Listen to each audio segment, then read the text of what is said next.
rocking. All right. So, um, part of how we got on this conversation was Justin, you had the idea of kind of going with the flow of what we're doing in our own training sometimes. And I think whether or not, you guys are doing mayhem, that we're about to go into a 5-3-1. We also just did a linear progression with the shoulder press and front squats.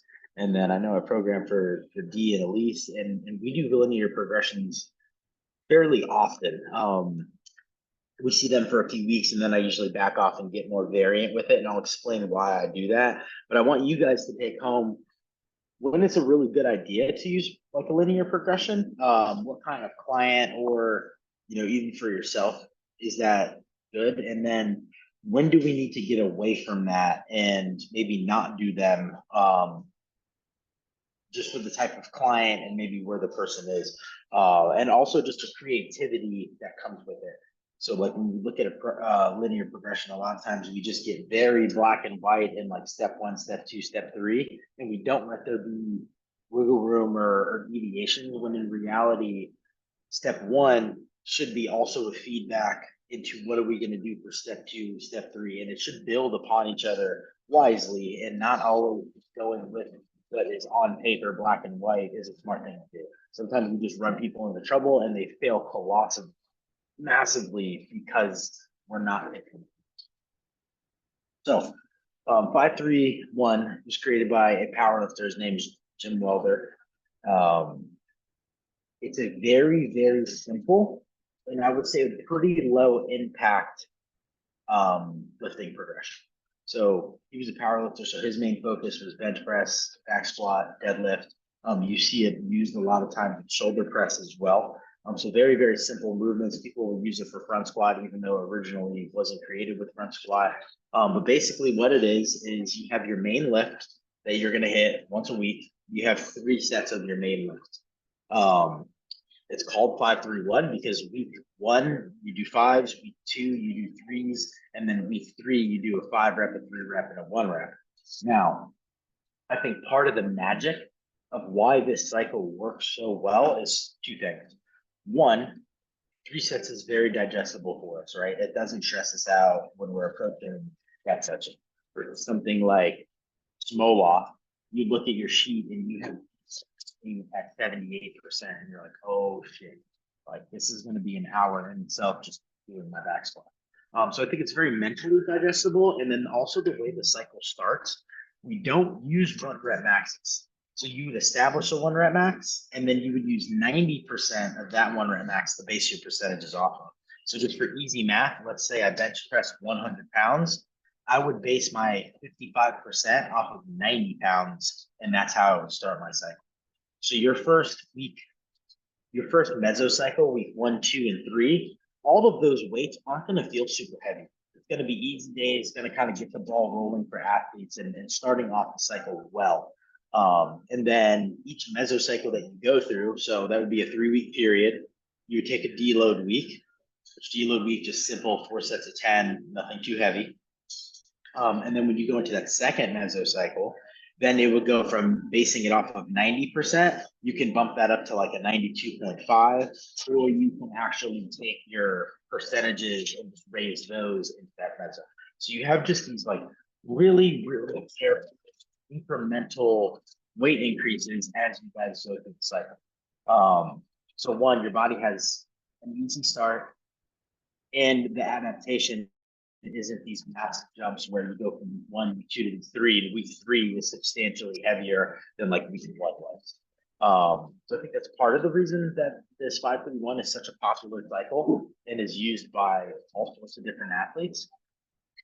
Reason 2 is the last set. Have you guys ever done a 5-3-1? Like curiosity.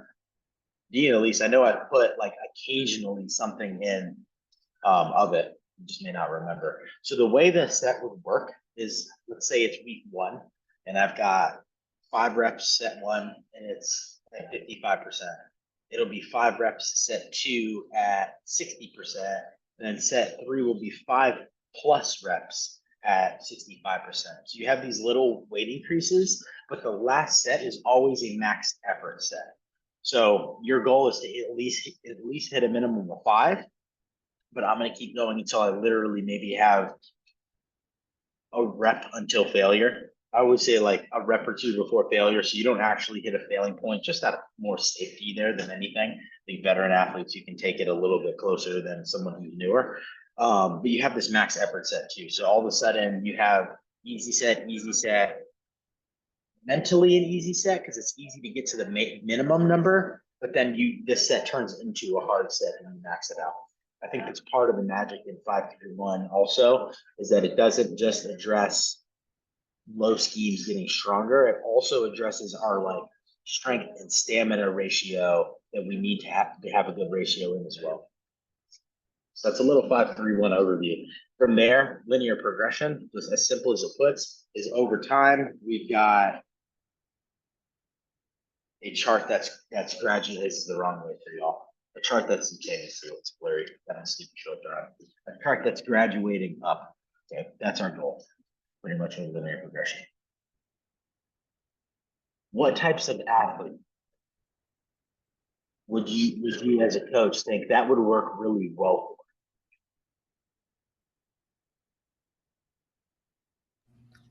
People with OCD like myself that love structure.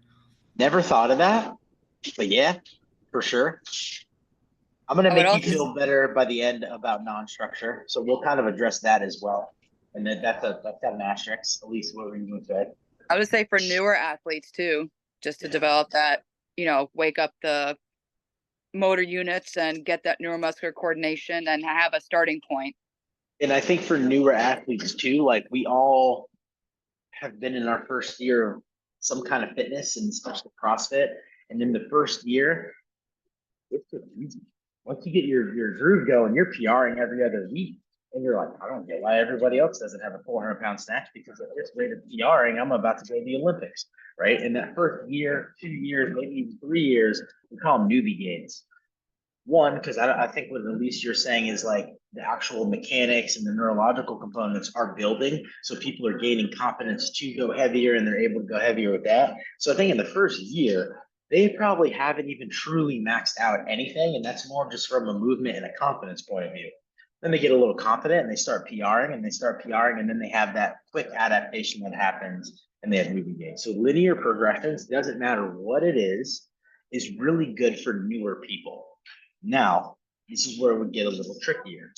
If you take someone like me, and I've been snatching and I have a pretty good snatch, I hit 90 if plus percentiles in my squat snatches. If you take me and you just give me a linear progression in snatching, and I've been snatching consistently weekly at a minimum, there's a chance that the linear progression doesn't work well.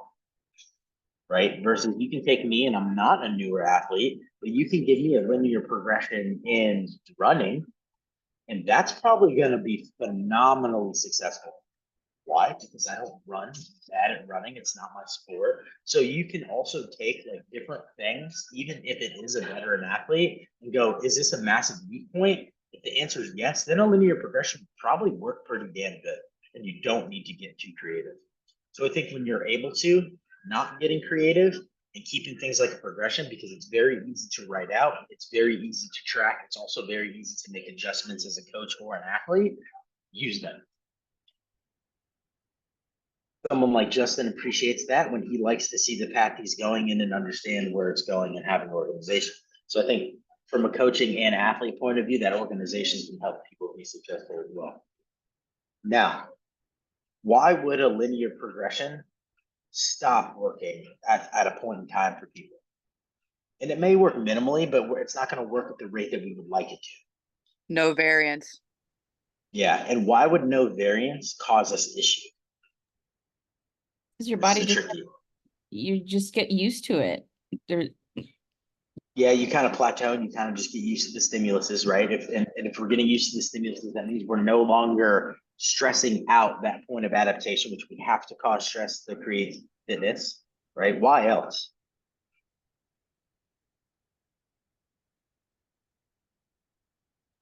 If I'm doing, let's think of a good example here. If I'm doing, let's say my goal was to get a bigger back squat, and I'm doing back squats, and let's say my accessory work, I'm doing lunges all the time, right? I'm doing those two things, and I PR after a cycle, I do another cycle, I PR, I do a third cycle, I don't PR. What else? Think about what is going into a back squat that could help me PR besides those two movements. Easy one, core. I can get the core stronger. The back squat and the lunge are going to help develop my core, but I could put things in like GHD sit-ups, front squats, like these other movements that are going to help that, happen. I can put in deadlifts, I can get the glutes and the hamstrings stronger. So when we talk about variance and why variance can be such an important thing, is variance is also addressing, even though we're not meaning to, weaknesses. Right? Go poll your CrossFit class and to ask your members which workouts do you like this week and which workouts do you hate this week. And I almost will guarantee everyone that they like this week is something they're pretty good at and they're interested in, and something they hate this week is something they're very bad at. What WOD do I not want to do the most? The one with the 400-meter runs, right? And what am I probably the worst at when it comes to CrossFit Metcon? You throw a running in the middle of that, you see my wheels fall off the bus and all hell breaks loose. So a lot of times the stuff we really hate is actually also a weakness work. So when we have variance, the variance is rotating really well. We're addressing weaknesses without even like intentionally trying to address them. That's partly with CrossFit and CrossFit's methodology is why CrossFit is not a linear progression. It's constantly varied fitness and it's GPP, so it's general physical preparedness. So we're always touching everything. So at any point in time, we're ready for anything. Versus the linear progression, it's more of a season to it, right? We have this X end date and we have this test or competition date, and we're building to that exact date and time. Are we the fittest we can be before? No, because we're trying to perfect this day. And are we the fittest after? No, because we're probably going to need a deload because we have heat on that day. Versus CrossFit, we're always trying to fly high and good at everything and maybe just not an expert at anything. Does that make sense? The different, like why that difference between linear progressions and more variance work would be there. Now, I think from a coaching standpoint or an athletic standpoint, if you have goals, right, and your goal is to maybe do well in the open, get to quarterfinal, do well in quarterfinal, we kind of know metrics that we need to have for those events.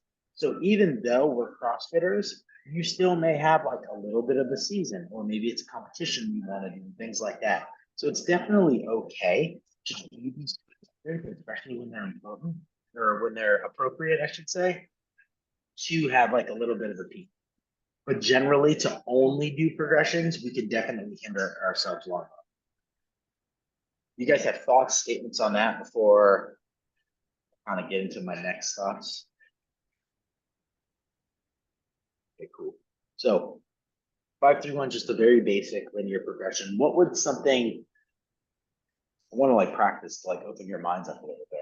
Let's say we do a 1 rep max back squat and we're about to do a linear progression. And let's say I write out week 1, 4 sets, 10 reps at 60%.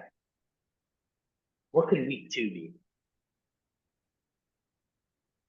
Keep it simple. As simple as can be here. 3 sets, 8 reps at 65 to 70%. Yeah, right. You bumped up the percentage work. Could be yes on dropping a set, could be no on dropping a set. I think that's just up to you on how we want to do it. I think when it comes to like the number of reps and the number of sets that we want to try to hit, always have like there's very general 20 to 40 rep range is really good for strength adaptation. So you still got in that, right? We're at 24 total reps. The way you can view, like, do we want the higher set of reps or do we want the lower set of reps in that adaptation is like, how intense are these reps? So like 4 sets of 10 at 60%. Is it an enjoyable set? I wouldn't say it's enjoyable, but it's not super heavy. So we're on the higher side of that 20 to 40 rep goal that we're using. right? Versus let's fast forward to week 8 and we're doing sets of 3. So if I'm doing sets of 3, if I do 4 sets, I'm done with 12 reps. I didn't do that many. So if I was doing sets of 3, maybe how many sets should I try to get in?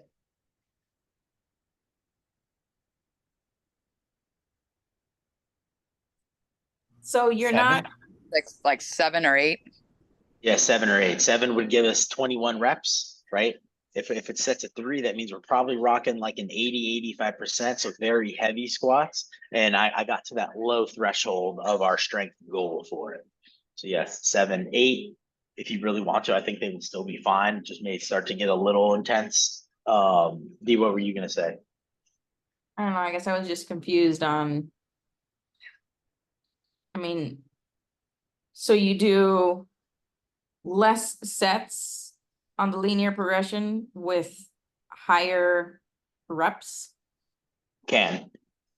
Okay, Yeah. so it doesn't, you can do whatever combination you want. Yeah, that's why I said have some creativity too. Like don't feel like there's a black and white rule book to this. There's not a black and white rule book.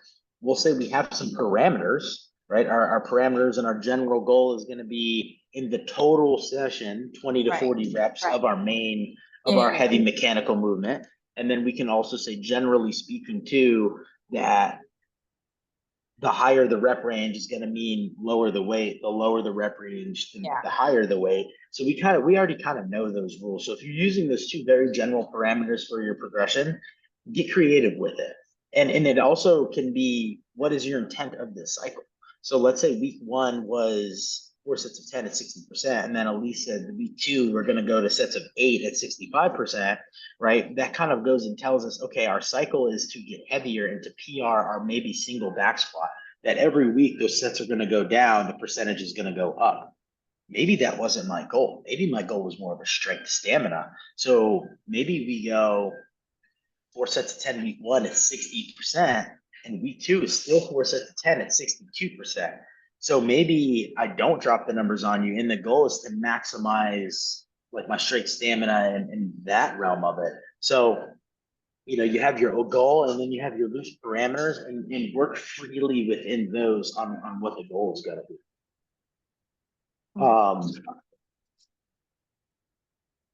Gives you guys like a pretty firm grasp if you were going to write your cycle, right? You have like any other questions and thoughts on that before I keep going? So if you got a person that comes up to you this week and is like, Coach, I want you to program for me, and you go, what's your goal? And they say, I want to PR my squat. Boom, give them a linear progression. They probably didn't go to quarterfinals. They're probably not an advanced athlete going to semifinals. Like you're probably very safe on doing that. I would say at the point where it's not going to work is when we're probably getting into like the 95th percentile, probably even a little higher. For most people, it's going to work, and it's going to work at least once or twice. It also makes your job easier as a coach because you have literal roadmap and a blueprint on your next X amount of weeks that you're going to run it. So, but when do you go below the 20 total reps? Probably when you're at like real max efforts. So like, let's say I was doing 7 heavy singles, like that's going to be a time that you'll be below that. Like you're not going to have them do 20 singles at 95%. But when we're like in the grunt of training, we're going to generally try to hit that number. And granted, just loose perimeters. Like it doesn't have to be perfect. Like 653 at 85%, for sure going to get you stronger. You didn't hit 20 reps, you hit 18. So it doesn't always have to be there. Those are just very loose exercise science numbers that came out that I think we probably got into and studied. We could probably slightly disprove that, but using this loose ideas generally. And also it's going to prevent you from accidentally programming 65 reps at 80% and murdering somebody, and then they're holding the shot. Because we do have people that are just mentally tougher than the rest of us, and they're going to do all the sets. I'd probably cut 2 off or something. Yeah, there is going to be times where we're not hitting that range, especially I'm going to get into like more CrossFit and conjugate and those methodologies that you wouldn't look at. Very easy to think of linear progressions as like strength work, right? That's I think where everyone's head goes, but it doesn't have to be strength. We can do it in gymnastics. Let's say I did an EMOM 10, 2 strict pull-ups every minute on a minute. What could week 2 be? 3. Yeah, it could be 3. Depending on how the athlete did, maybe it's 3 and it's an EMOM 8 or something like that. So remember, you can use it for gymnastics. If it's running, generally a running rule of thumb will be like no more than 10%. So let's say someone runs, they're brand new to running, and we're going to start to build and work the distance up, and just let's say they run a mile for day 1. Then your next time you visit it, you're not going to give them a 1.5 miles or 2 miles. You're going to start to risk injury at too much volume too fast. So you would just go up 10%. So like their next distance run for them, maybe an 1,800 meter run or like a 17. It's not a lot of a difference, but it's just heading in the right direction over time. So always like consider that too, like big jumps in volume, you're probably setting them up for failure, but you're also probably going to risk their body's not totally ready for it. I think running is where we see that the most. People just, oh, it's fucking run. Give them another mile today, and it just destroys people. And within 3 weeks, they've got hip flexor issues, their knees hurt, their backs hurt. It's super common. So you use your progression no matter what the actual domain is. Has anybody, this is like on topic but off topic, has anybody gotten more into the high rock stuff like their gyms? Just like curiosity? No? We're all still OG CrossFitters. So my gym is a high rocks gym now, right? We're a CrossFit gym, but we host 2 high rocks classes a week. And at some point in time, one of your members is probably going to ask you about it. Just for a fast summary, it's a race. It's got 8 rounds. It's 1,000 meters of running per round. And then you have 8 different functional movements every time you finish your 1,000 meters of running. So when you look at that, you go, it's a long race. We have 8,000 meters of running. So if you were going to program, right, you want to use a linear progression for those runners, right? Get them up to 8,000 meters, not stop there. We actually want to get them higher. So then when they go to race day, they're ready. A linear progression would be a perfect way to train for high rocks. Put that with some speed work and make sure the functional movements are good, and you would have good results. So when somebody asks, if you do end up with anybody in your gym, feel free to reach out to me. I'll fill you in. So how does a class of those, like, how does a class work? To be honest, classes are tough because when you look at the actual event of high rocks, if you're fast, you're probably running 1 hour and 20 minutes. So it's longer than a class time. So by the time we warm up and get going, we're only really able to do a chunk of it. So the way I'm running my classes right now is I'm teaching people how to pace correctly and how to properly train for it. If someone's going to go actually compete in it, they kind of need to dedicate some time outside class. A class hour window doesn't work for that sport at all. And that's partly why I also feel like it's going to be a fad and eventually it'll fall off, because it's something you're going to be doing alone a lot of times. It's hard to get friends to run 8,000 meters with you and do functional movements. Not many people are about that life. We have an athlete do one, and she's older, but she would come in every morning, 5 in the morning, and train by herself on the sled and running and like 2 hours. It's not. Yeah. To me, it does not look fun personally at all. But their theory is it gives a window in a sport of competition in the world of fitness that is accessible to everyone. So it may take the people winning an hour. It may take the people that are doing it just to do a fun competition 4 hours. They kind of don't care how long it takes you. But you're able to physically do it. The weights aren't heavy. It's just a lot of volume and a very long aerobic type of race event. It's basically Spartan race and easy CrossFit put together for a race. That being said, I know Dee's making the face. Sorry. Dabbling in it sometimes would just potentially help you as a CrossFitter build a stronger aerobic system. Because when you look at the movements, it's all movements that we do, and it's just very long movement. So if mentally it would excite you to do an hour-long workout, steal one occasionally. I don't love the programming on their Instagram. I think it's fucking egregious personally, but stealing like sections of the race could be a great CrossFit aerobic capacity. But what's egregious about it? they'll program like 3 rounds of 1,000-meter run, a sled push, another 1,000-meter run, and 100 wall balls. What I don't like about it is now we're looking at like, I'm getting into 300 wall ball shots for the day. Like the running and the sled pushes, I'm all for the volume. Yeah, we need to build that, but I think sometimes they don't think about, even though it's a lighter functional movement weight, what doing that volume of wall balls is going to do to somebody. Where sometimes you see lunges.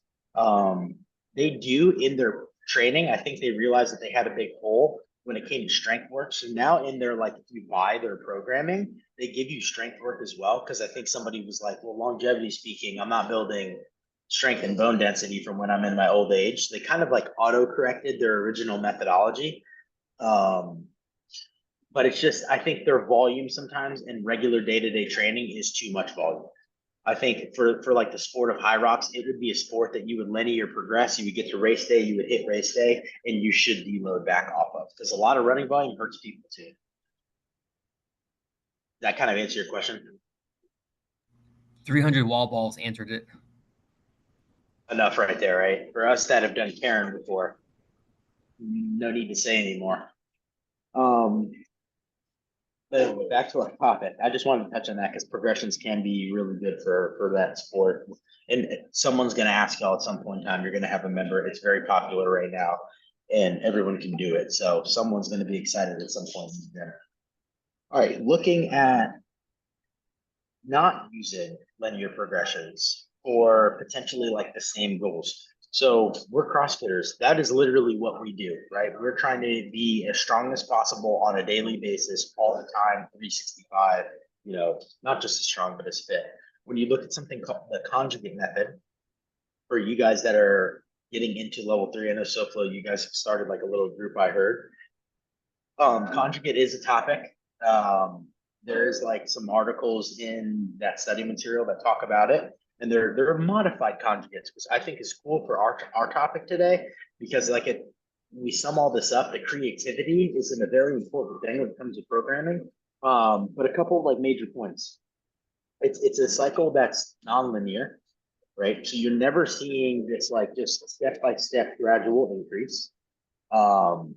We still hit major lifts, but the major lifts are like carefully planned and programmed. So for like Justin's statement of like people with OCD that like to know what's happening, just because something is varied does not mean it's not carefully thought through and planned. For variance and for programming, there's no thought in it, and it's more throwing shit and seeing what sticks.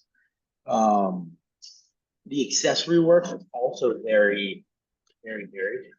And the goal being is that if we're constantly changing not only the major lift of the day, but the accessory work, that we are also addressing weak points as we go through each of those. And I'm going to kind of talk about how that would maybe happen. Because they change the major lift that they focus on. So the way they do it in the conjugate system is once a week, they hit 1 max effort lower body day, and they hit 1 max effort upper body day. So in the week, you only have 2 days that you're really like maxing out on something. And when we say max effort, that doesn't mean a 1 rep max. It could be triples or doubles, but they're maximizing those triples and they're maximizing those doubles. So they're doing 1 upper, 1 lower, and they're changing every single week what they're hitting. So for a good example, I'm gonna use it a little more in our CrossFit world. Let's say on week 1 here, I hit a heavy back squat, right? And then week 2 here, I hit a heavy, let's say zombie squat. You guys know zombie squat, you don't put your hands in the bar, you hold out, right? What's gonna happen to the load from that heavy back squat to the zombie squat? Load's gonna go down, right? I'm not gonna be able to zombie squat when I just back squatted for a max. So because the change in the variance, you get the changes in intensity. So back squat, the intensity is going to be higher. It's going to be a heavier load versus if I went to an overhead squat or a zombie squat or something, like that, naturally the intensity is going to fall. So you get this up and down wave of intensities because we're changing movements, right? Does that make sense? Okay, cool. Following that. Same thing goes for upper body. Because of the changes in intensity, we're never like progressively overloading ourselves. So we don't really have to take these deload weeks, right? You don't see deload weeks in CrossFit. And that's because every day has a different stimulus and a different hit on the bodies. Now, because we're max efforting, right? All the other days that fill in, what Conjugate does is they do different speed moves. So they're going to be working 30%, 40%, probably at most 50% with bands, and they're trying to move quickly through ranges of motion. So they're trying to not just train that slow twitch raw strength, they're trying to train that fast twitch explosiveness. Why? Because an object in motion stays in motion. And then when you look at Olympic weightlifting is very much explosive, fast twitch, type muscle usage, and a large load gets moved. So basically Conjugate took that same philosophy and put it into powerlifting, even though they're not doing Olympic weight. So you get a decrease in intensities there. They work other things, and then they're constantly changing accessories, trying to address weaknesses. And when you look at their volume, the majority of volume is actually an accessory. So like 20% is going to be a main lift in the week, and then 80% is going to be that accessory. And that accessory just meaning, if I'm doing I love to use the pull-up example, right? If I'm doing strict pull-ups and I start to fail my strict pull-up in the last 2 inches, then I can address, okay, where in the pull-up is the issue? It's at the top. What body part is the most active in helping there? The biceps come into play. So my accessory work for pull-ups could be bicep curls. So that's like very much the concept. CrossFit loves that method of work because it is the constantly varied, and it is what our methodology actually is. What I would say is get creative at times and have hybrids. So I think too often are we like black or white? Are we doing a progression, or are we just doing general physical preparedness and we're varying things? It's okay to sometimes have a progression, and then you also have the flip side of constantly varied. Mayhem just did that and did a pretty good job at it.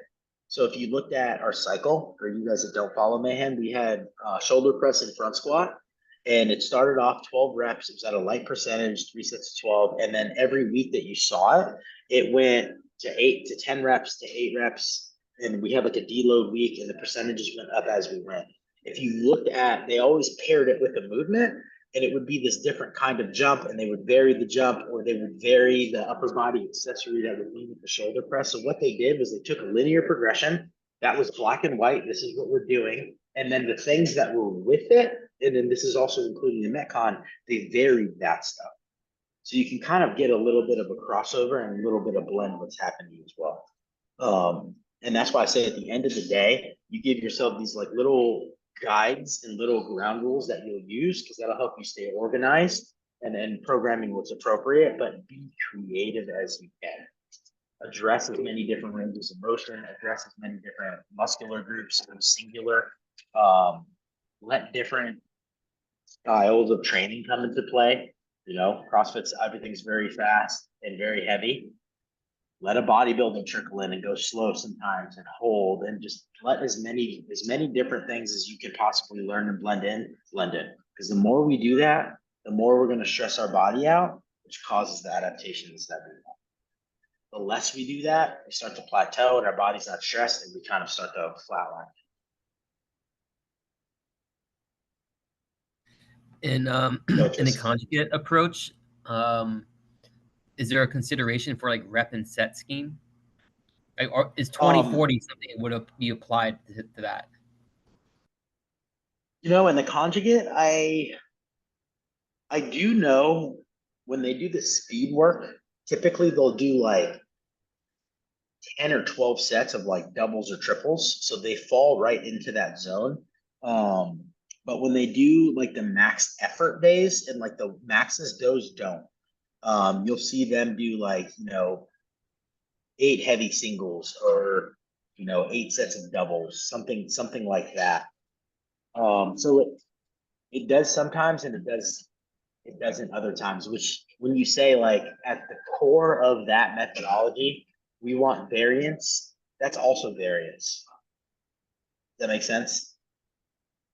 But if you're also doing the accessory work, those are reps that you can also account for the total, I would say. Oh yeah, for sure. So like traditional, I don't think conjugate follows this rule, but like in traditional bodybuilding, Steve, they always say like you should be trying to get like, it's a lot. It's like 14 to like 16 sets per session. Now, when you think of 14 to 16 sets of a similar muscle group, like that's fucking brutal. Like that's a lot in one group. Their goal is to tear down the muscle build as much as possible because then the rebuild is how they get bigger. And if you're a bodybuilder, that's the name of the game, right? What I will say when it comes to, let's say you did a research and go down a constant rabbit hole, you still have to have the consideration of who's doing this, right? If you give me the programming and I'm just a CrossFitter and I lift for a heavy session and then I do a Metcon,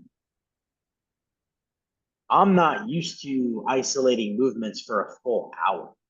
So me doing a heavy lift and then having like probably 2 or 3 accessory works probably going to be plenty. Versus if I go give it to someone who is a lot more traditional and they're hitting, more of like a bodybuilder type view, like that training, it's more, so they're going to be more accustomed to the volume and the stimulus as well. So that's where you can kind of use, even though the conjugate system is not a linear progression, you can kind of use the ideas of a linear progression to build volume over time as well. And running. So I think it's knowing each athlete and what they're capable of, which is no different than CrossFit or any other, fitness methodology that you started, right? I can't take somebody off the street and have them do a high rocks race, even though they're saying it's inclusive. You give somebody an 8K run and all those reps, they're going to implode. It's going to be the worst day of their life. So anything has to be built up appropriate depending on where somebody is. Good question.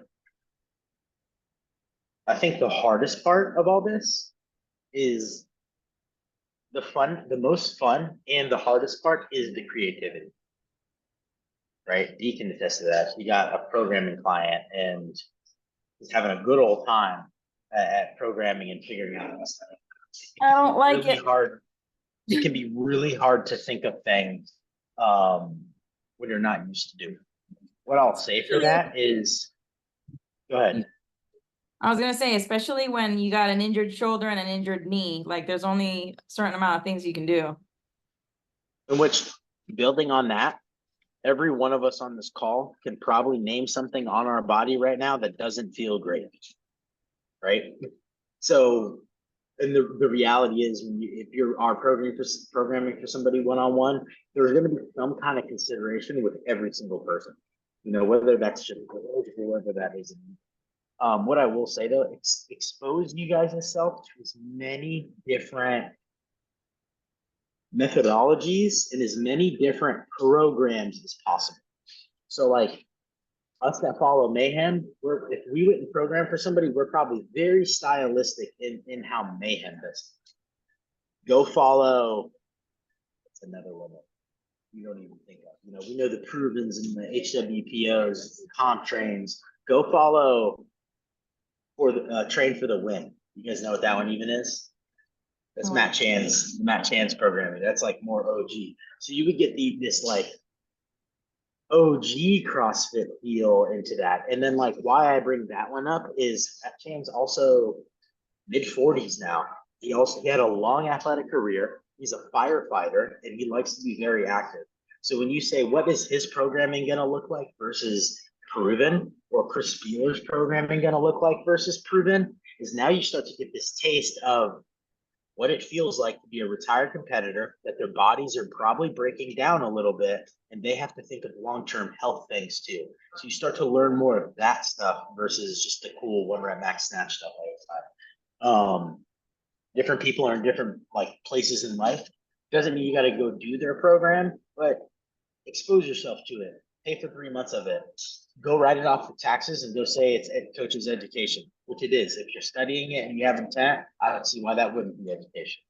But I think that exposure and it's going to give you more ideas, more accessory movements. It's going to remind you of movements that you have just completely forgot about, that are freaking phenomenal. I do that all the time. I'm like, oh shit, I used to do that regularly and I haven't done it in 9 months. For this exposure, reading, all of that is going to be a really, really key thing into becoming really good at programming and smart design. Without exposure, it's a freaking nightmare. I was gonna say something, I forgot. You guys have any thoughts or questions on that? So if a client came up to you this week and was like, I want to PR my front squat, you would feel good about making a linear progression? And something you guys can also do is, none of us are these OG creators, right?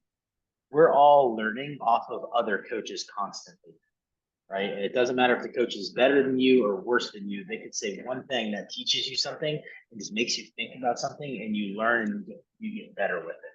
So don't be afraid to go online and type it in and go read something. Or like if someone does want to work on PRing their back squat, and you're like, well, I like this, 5-3-1 method, but I don't want to do that to a T. Use that and steal a little bit out of it, and then put your own spice and your own flavoring on top of it. And you're using a piece of this program to make your program, right? Man's literally doing that in front of us right now. They're literally using a powerlifting program into what they want to do, and they're going to add some flavoring on top. They're going to add some barbell cycling work for Olympic lifts with it. So don't be afraid to steal little things, right? Just don't copy someone's program or copy and paste it and say it's yours. That's fine. But steal things from it and be okay with stealing little parts. I don't know if you guys know Pam, the gymnast, and Zach Long. They have barbell physio and performance programming or whatever it is. I forgot who it was on Instagram, but very popular site or page that was followed was literally copy and pasting their cycles and selling their cycles as their programming, and they got caught. And Zach Long and Pam sued the shit out of everyone. So borrow things. I don't think any of you guys would steal somebody's cycle, but borrow it, make it your own, go from there. Yeah, it's fucked up. Cool. If you guys don't have any other questions or thoughts on that, is there anything on the top of your mind you want to bring up? Could be program related, coaching in general, athlete. I know Gina had a win with her muscle up drills. I saw that. Have any of you other guys tried that drill? Just curiosity. At least you have. What drill? The one where you pop your hips off a box on a low bar. So, Gina had. so speak Go ahead, just Elise, and then I'll ask. So I did Pam's like bar muscle up program, like a 5-week program thing. I mean, it was good. I haven't got my first bar muscle up yet, but I'm also really fat right now. So, she like saw that drill, and she actually kind of was against it a little bit, because she was saying that like driving your hips to the far, like that's fine. Now you're staying parallel. Now you have a longer transition to go over. So she was talking about like doing that, staying like more in a hollow and at an angle. She was like, don't use hips to bars. Like she was saying like abs to bar. Yeah, I do agree with that. I had that actual conversation with D too, to try to think about more ab to bar than hip to bar. What I will say is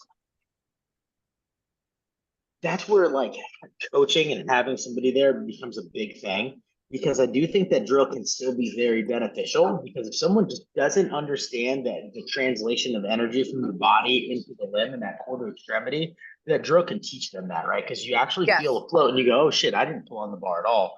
So in that aspect, that's why I still like that one. But Pan is right. You don't want to be completely horizontal because you do need to travel a distance. And it's the same thing on the ring muscle up. Technically, you don't want to be totally horizontal. You want to be like in the middle. So if you went straight up for a pull up versus horizontal for, let me say that, straight up for a muscle up versus horizontal for a muscle up, neither are good. We kind of want to be here. Right. Right. So that's just something to like think about too. That's a good point to bring up. Gina, after that drill, have you done any actual bar muscle up and felt the difference? Oh, I only had time for the drill, but today is muscle up, so we'll see. Oh yeah, there is muscle ups today. I changed our programming a little bit. We haven't in a while.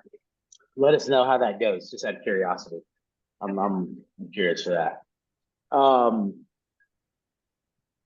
right, I don't have anything else. The other thing is I did post a video of me coaching a front squat specific warm up. It's on last Wednesday, and I'm gonna start to share those videos with you guys just to try to give you all a good example. And I say good loosely because I wrote some notes underneath it, just like me evaluating myself. I'm also meeting with someone tomorrow to actually like really dig into it. So I'll add to those notes I had to give you guys some points of view. But I know we've talked a lot about like those processes of coaching that we want, but it's very different, I think, when you talk about it and then going to see it actually in action and live.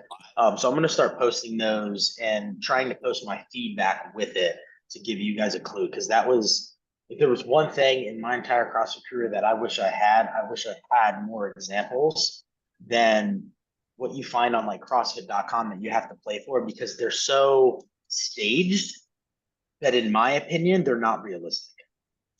Like when we have all seminar staff that all has a perfect squat, it's a lot easier to go through a progression than if you watch the video, there's a new guy in it that just nothing is clicking for, and you get those real reality situations. So I'm going to keep sharing those. That being said, if you guys ever do want to discuss some on the call, let me know, because I'll dive into that. And if you have questions, feel free to text me on the side, and like I'll break things down if there's stuff you're confused about. Or if you had feedback for me, I'm open to hearing more feedback, whether that's from an athlete point of view or a coach point of view. Let it rip, dig in, be as harsh as you can with me. I won't be offended. I may bump heads, fight back a little bit on it and save lives, but I won't be offended. Besides that, I don't have anything else unless you guys do. I just have a quick question. Can you hear me okay? Yeah. So I'm curious if you have some examples of programming to try. So like I've used Chalk, and I think I've used one other one, but I do want, and I've gotten a lot out of it. It's not a programming I want to use for myself, but I do some things. I'll bounce around just for myself. I'll bounce around within the program, but I want to know some other ones to try. I'll get a little list together because there's a million.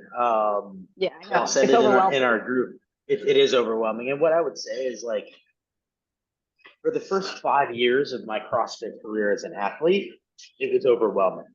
I was like, oh, I need to get better at this, and this, and this, and this, and this. And like, you can't rush the process of just being in the game for a long time. So don't feel overwhelmed. Just like take it one thing at a time. And when you just pick up one thing at a time, all those things eventually add up over time. So don't feel like you have to like rush through things. I think rushing causes us to miss stuff sometimes. And what I'll say to your point is like, you'll take little tidbits of programmings. I think some of the best cycles that I've ever done as an athlete, and I've also ever used as a coach, is exactly that. Chris Spieler's programming, for example, there was one point in time that he used another coach's front squat cycle, and it had to do with pauses, and it just opened my world up to the possibility of like how long you could hold athletes in these positions. Because I would always do a pause for 2 seconds, and then all of a sudden I start this program and it's 7 seconds at the bottom and 15 at the top. So it gives you more creativity as well. So I'll list all those out and just try to give you guys, different options to play with. Some of them are free. Some of them are, $20 to $40 a month. Usually they don't have commitments. So if you are curious, like get it, pay for it for a little bit, watch it, read their notes, because there's a lot of information in their notes about what cycles are doing and whys, and then, cancel it. Write it off on your taxes, saves educational costs. That's what I do.